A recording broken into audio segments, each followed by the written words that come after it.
अस्सलाम वालेकुम। आप देख रहे हैं डॉक्टर फ्री लाइफ और आज हम बात करेंगे टेस्टोस्टेरोन लेवल के बारे में। टेस्टोस्टेरोन लेवल आपका 10 से 12 साल की उम्र के बाद बढ़ना शुरू हो जाता है और ये जाता है कम से कम आपका बढ़ता जाता है 20-22 साल तक। अब इसके बाद ये लो होना शुरू हो जाता है। कुछ लोगों का 25 साल तक भी बढ़ता है, इसके बाद लो हो जाता है, लेकिन जो एवरेज है वो 20 से 22 साल तक ही ली जाती है कि 22 साल के बाद आपका टेस्टोस्टेरोन लेवल जो है वो लो हो जाता है। अब ये टेस्टोस्टेरोन लेवल क्या होता है? ये मेल हार्मोन है और इसका काम होता है आपके अंदर क़ुव्वत-ए-बा को मेंटेन रखना, आपके स्टैमिना को मेंटेन रखना और आपकी जो रिप्रोडक्टिव सिस्टम है, आपका जो बच्चा पैदा करने वाला सिस्टम है, उसको मेंटेन रखना। अब अगर आपको नहीं पता कि इसको आप बूस्ट किस तरह से कर सकते हैं, अपनी एज 25-26 साल के बाद आप इसको किस तरह से अच्छे तरीके से मेंटेन कर सकते हैं और इसके कम होने की वजह क्या होती है, तो इस वीडियो को पूरा देखें, आपको पूरी इन्फॉर्मेशन मिल जाएगी। उससे पहले चैनल को सब्सक्राइब ज़रूर करें, आपको इस तरह की मज़ीद वीडियोस मिलती रहेंगी और इंस्टाग्राम पे भी मुझे फॉलो करें। कुछ अपडेट्स होती हैं जो मैं सिर्फ इंस्टाग्राम पे देता हूँ और आपके सवालों का जवाब भी सिर्फ इंस्टाग्राम पे ही आपको मिलेगा, तो ज़रूर फॉलो करें, डिस्क्रिप्शन में आपको लिंक मिल जाएगा। अब बात करते हैं कि टेस्टोस्टेरोन लेवल के फ़ायदे क्या क्या होते हैं। फ़ायदे ये होते हैं कि आपको अगर आपका टेस्टोस्टेरोन लेवल अच्छा है तो आपके बाल नहीं गिरेंगे, आपकी स्किन ख़राब नहीं होगी, आपकी आई साइट कमज़ोर नहीं होगी, आपकी ऑल ओवर जो बॉडी के फंक्शंस हैं वो अच्छे से काम करेंगे। अगर आप मेल हैं तो बॉडी के आपके जितने भी फंक्शंस हैं वो अच्छे से काम करेंगे अगर ये आपका हार्मोन जो है वो पावरफुल होगा और वो बूस्ट रहेगा। अगर वो वीक होता है ये हार्मोन तो आपको काफ़ी ज़्यादा मसले बनते हैं। वो मसले क्यों बनते हैं कि आपका जो टेस्टोस्टेरोन लेवल है वो आपकी बॉडी की फ़र्स्ट प्रायोरिटी होता है।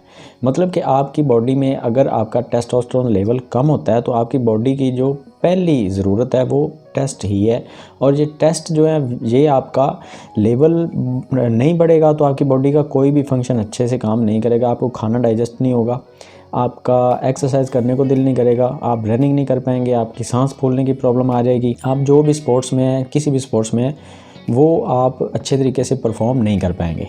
तो टेस्टोस्टेरोन लेवल आपकी बॉडी पहले मेंटेन करती है, उसके बाद कोई भी विटामिन है, मिनरल है, प्रोटीन है, कोई भी डाइजेस्टिव आपका सिस्टम है, आपका ब्रेन सिस्टम है, वो उसके बाद ही शुरू होता है। सबसे पहले जो आपका काम करता है वो टेस्टोस्टेरोन ही है। अब इसको बूस्ट किस तरह से कर सकते हैं?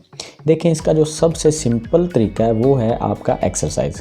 अगर आपका टेस्टोस्टेरोन लेवल कम होता, आपको महसूस हो रहा है कि आपको कमज़ोरी, थकावट, आपकी कमर में दर्द, आपको काफ़ी प्रॉब्लम आती है, तो उसके लिए ज़रूरी है कि आप अपनी बॉडी को एक्सरसाइज में मसरूफ़ करें। अब जब एक्सरसाइज करेंगे तो आपका मसल जो है वो जब ट्रेन होगा तो मसल ट्रेन होने से आपका टेस्टोस्टेरोन लेवल बढ़ता है, आपका खाना अच्छे से डाइजेस्ट हो जाता है और उसके बाद आपके विटामिन्स और मिनरल की जो कमी होती है वो खाने से आपकी पूरी होनी शुरू हो जाती है। उसके बाद आपका जो टेस्टोस्टेरोन लेवल है वो भी बढ़ना शुरू हो जाता है। अब ये बढ़ेगा तो आपकी बॉडी के बाकी फंक्शंस भी मैंने आपको बता दिया वो काम करेंगे, लेकिन जो सबसे आपका जिस्म का बड़ा मसल है वो कौन सा है? जितना बड़ा मसल होगा उसको आप ट्रेन करेंगे तो उसके बाद ही आपका टेस्ट लेवल जो है वो बढ़ेगा। अब कुछ लोग गलती ये भी करते हैं कि जिम में जाते हैं और टेस्ट बूस्टर का इस्तेमाल करते हैं। अगर आपकी उम्र 22 साल, 25 साल, 30 साल भी है ना, आपको टेस्ट बूस्टर की ज़रूरत नहीं है बिल्कुल भी। आपके अंदर एक सिस्टम है, उसका काम ये होता है कि जब आप एक्सरसाइज करते हैं तो आपका टेस्टोस्टेरोन जो लेवल है वो ऑटोमेटिकली बूस्ट हो जाता है। आपको एक्सरसाइज के अलावा किसी तरह के भी सप्लीमेंटेशन की ज़रूरत नहीं पड़ती अगर आपकी उम्र 30 साल से कम है। अगर आपकी उम्र 30-32 साल से ऊपर चली गई है तब आपको ज़रूरत पड़ती है, लेकिन वो भी एक्सट्रीम लेवल पे जब आप एक्सरसाइज करते हैं। एक्सट्रीम लेवल का मतलब ये है कि आप कम से कम 100 किलो लगा रहे हैं चेस्ट पे या बाजुओं पे, आप 60-70 केजी आप उठा रहे हैं और स्क्वाट्स आप लगा रहे हैं काफ़ी ज़्यादा, तभी आपको टेस्ट बूस्टर की ज़रूरत पड़ेगी, क्योंकि आपकी एज भी ज़्यादा हो गई, आप 40 साल के या 45 साल के हैं, 35 साल के हैं, तो आपको टेस्ट बूस्टर की ज़रूरत पड़ने वाली है। लेकिन कुछ लोग गलती जो कर रहे हैं वो ये है कि आपके अंदर टेस्ट बूस्टर का जो फंक्शन है वो अभी अच्छे से काम कर रहा है, लेकिन ऊपर से भी आप ले रहे हैं। ये गलती आपने नहीं करनी, आपने जस्ट एक्सरसाइज करने हैं लेग के। कुछ लोग अब गलती दूसरी ये करते हैं कि वो लेग एक्सरसाइज से स्किप कर जाते हैं। जिस दिन लेग की एक्सरसाइज होती है या तो वो जिम जाते ही नहीं है, अगर जाते हैं तो कोई और एक्सरसाइज लगा लेते हैं, जस्ट एक आध एक्सरसाइज लेग की करते हैं, ज़्यादातर वो लेग की एक्सरसाइज को स्किप कर जाते हैं। अब क्यों करते हैं स्किप? क्योंकि लेग जो है ये आपका कभी भी आप शो नहीं करवा सकते। आम रूटीन में आप अपना बाइसेप शो करवा सकते हैं, हाफ बाजू वाली शर्ट पहन के, आप अपनी चेस्ट जो है वो टी शर्ट पहन के शो करवा सकते हैं, आपका जो कॉलर है वो आप शो करवा सकते हैं, आप गोल गले वाली शर्ट पहनेंगे तो वो नज़र आएगा, लेकिन आपकी जो लेग है ये नज़र नहीं आती। अगर लेग नज़र नहीं आती इसका मतलब ये नहीं है कि ये मसल इम्पोर्टेंट नहीं है। ये आपका बॉडी का, पूरी बॉडी का मेन मसल आपकी लेग है। आपकी लेग जब तक ट्रेन नहीं होगी आपका टेस्टोस्टेरोन लेवल बढ़ेगा नहीं। अगर ये नहीं बढ़ेगा तो आपका स्टेमिना नहीं बढ़ेगा।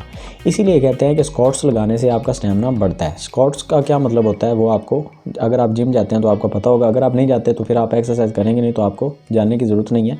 लेकिन वो फिर भी मैं आपको बता देता हूँ कि वेट उठा के उठना बैठना, उसको हम स्क्वाट्स कहते हैं। तो इस चीज़ का ख्याल रखें कि अगर आप जिम जा रहे हैं तो लेग एक्सरसाइज को आपने स्किप नहीं करना और टेस्टोस्टेरोन का लेवल आपका बूस्ट हो जाएगा, परेशान होने की ज़रूरत नहीं है। लेकिन उसके लिए आपने सप्लीमेंटेशन नहीं करनी। सप्लीमेंटेशन आप तब करें जब आपकी एज 35 साल 40 साल से ऊपर चली गई है। कुछ लोग ऐसे भी हैं जिनकी डाइट बहुत अच्छी है, वो चिकन का इस्तेमाल करते हैं, अंडे बहुत ज़्यादा खाते हैं और सोयाबीन का इस्तेमाल करते हैं, सोया प्रोटीन का, तो दूध वगैरह अच्छे तरीके से पी रहे होते हैं। उनको भी सप्लीमेंटेशन की ज़रूरत नहीं है। उनका भी टेस्टोस्टेरोन लेवल जो है वो अच्छा रहता है और उनका स्टेमिना जो है वो लूज़ नहीं होता। अब ये नेचुरल सिस्टम है, इसको नेचुरल ही रहने दें तो अच्छा है। सप्लीमेंटेशन उस चीज़ की करें जो आपकी बॉडी प्रोड्यूस नहीं करती। अगर आपको समझ आ गया तो वीडियो को लाइक करें, और जो अगर आप कोई टेस्टोस्टेरोन का सप्लीमेंट अगर आपने ट्राई किया है तो कमेंट सेक्शन में ज़रूर बताएं कि आपको क्या रिज़ल्ट मिले, उसका साइड इफ़ेक्ट हुआ कि नहीं हुआ। तो वो आप ज़रूर शेयर करें, किसी का फ़ायदा हो जाता है। तो अगर आपने अभी तक चैनल को सब्सक्राइब नहीं किया तो वो कर लें, और वीडियो अच्छी लगी तो लाइक कर दें। अल्लाह हाफ़िज़।